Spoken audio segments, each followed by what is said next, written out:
Hello, Mavmind Collective, and welcome to another episode of the HypnoSales Show. Today, I'm going to be talking about how to make anyone remember anything you want them to remember.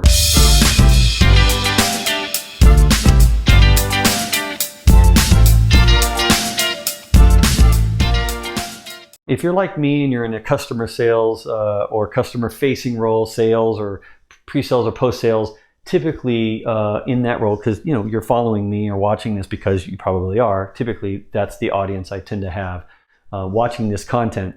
So when you're in this customer-facing role, typically you're being asked to do things for them, but you're also sometimes asked to present to them or demo to them or show them something or explain something to them in your, either pre-sales or post-sales to support them. And it's amazing to me how many times I do that with customers and prospects and clients. And like 2 or 3 weeks go by, and then I'm on another call with them, another Zoom meeting with them, and it's like they completely forgotten everything I said to them. Like they didn't remember anything that I told them. It's like as if I didn't do anything but like 3 weeks ago. And then I have to like show them again or have to say it again. So that's one tip I'll say right now is sometimes you need to repeat yourself with customers. You need to repeat yourself. You need to repeat yourself. Get it? That's what I'm doing right now. Okay, but the real trick to getting to remember something is to understand that subconsciously there's mechanisms that are happening in their mind that prevent them from remembering what you're sharing with them. Just like all of us, when if you've ever read a book or watched a movie, sometimes you want to go back and reread the book or watch the movie because you can't remember everything in there. That's because our subconscious has a mechanism called a critical mind. And I will go over this in my Theory of Mind video. It's another video I have.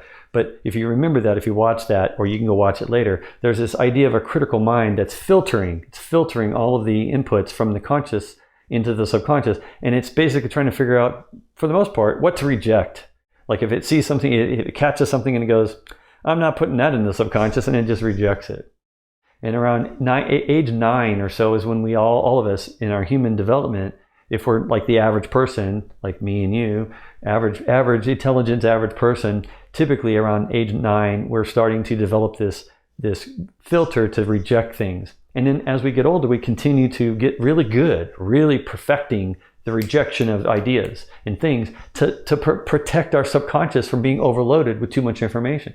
Because actually the subconscious is recording every single input it gets, but then it has to decide what do I serve up to you? What do I give you out of the subconscious? And it's usually saying, it has all this, if you think about every million, all the millions or billions of memories you have, it's dealing with, it's all recorded in your brain, believe it or not. And the subconscious is trying to protect your conscious from being overloaded with too many memories. In fact, if you're the type that worries a lot or you get overwhelmed by thoughts and you can't turn your brain off at night, typically it's because your filter has been worn kind of thin.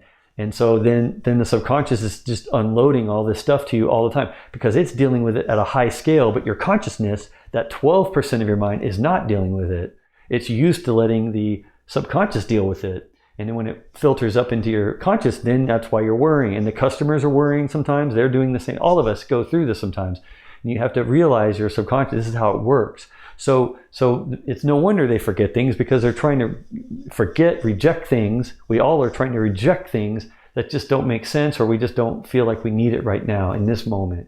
Because the subconscious is always about now. And if it doesn't need it right now, chances are it's going to just push it off and distort it. At best, it'll distort it and put it in your subconscious and use the distorted version. Won't be the actual memory, it'll be a distorted version, or it'll reject it all completely.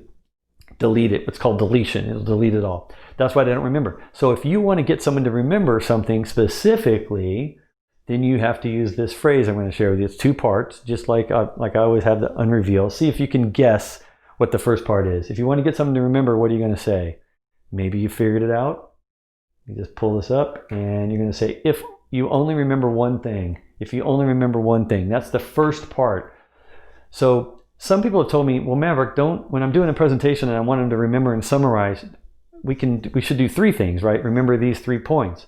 Well, yeah, if you're doing a presentation, that's one thing. But I'm going to tell you, even the subconscious it'll delete 3 things if you give them 3 things. But if you tell them to remember only one thing, like you make it really easy for their filter to catch it and go, before I delete this, let me figure out, what are you saying? You're saying I only have to remember one thing? Okay, that's way easier. So its chances are increased at that point because you said only remember one thing. Only. You only have to remember this one thing. So if, and you put this if you only remember one thing. That's how you're able to get it like past their critical mind, because you're not telling them to only remember one thing. You're saying if you were, just supposing, if it was a possibility, if you decided, if it happened, perhaps, that you only remembered one thing. So you're kind of hiding it indirectly with this if you, instead of you only remember one thing. You say if you were to only remember one thing. That's how you soften it and kind of make it to where it's their decision. It's not definite. It's their decision. It's indirect, and then their filter will let that through to the subconscious because it's only one thing if they were to decide to do it. But you're really giving them the command, remember just this one thing. So that will work. And then what you do is you say this. This is the other key phrase you have to finish it with, is you have to say this. You have to give them the command, remember this. Remember this. And you put a word emphasis on this. So here's what the emphasis are. Again, if you only remember one thing, remember this. Say it like that. That will distract the consciousness and the filter. It'll go into their subconscious, and they'll only remember the one thing you tell them. Now, it's real important after you tell them this, you tell them exactly what you need them to remember, because they will. They'll remember it.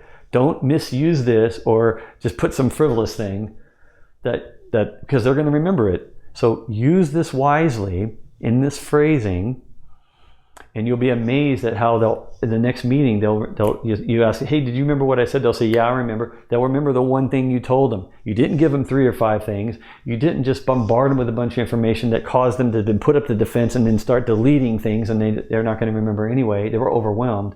You made it really simple, and you were surgical in finding the one thing you only have to remember. If you were to do it, if you were only to remember one thing, you're going to remember this. Remember this. And you give them the command, and it goes right into the subconscious, and it'll sit there, and then they'll figure out where to put it in their subconscious.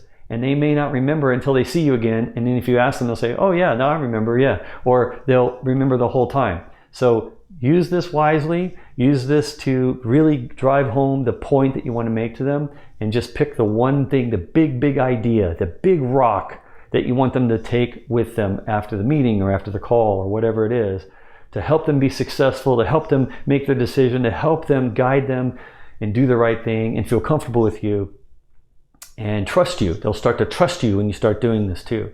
Anyway, I've used this quite a bit myself. I've taught others to use this, a few, and now I have this video to share it with you, and I would appreciate if you could share it with other people that you think could also use this technique or this mechanism to hypnotically make anyone remember the one thing you need them to remember every time you engage with your client, prospect, or customer. Thanks for watching. I appreciate it. Now it's time for you to scroll on to some other video if you want, and I'll see you on the next episode of the HypnoSales Show.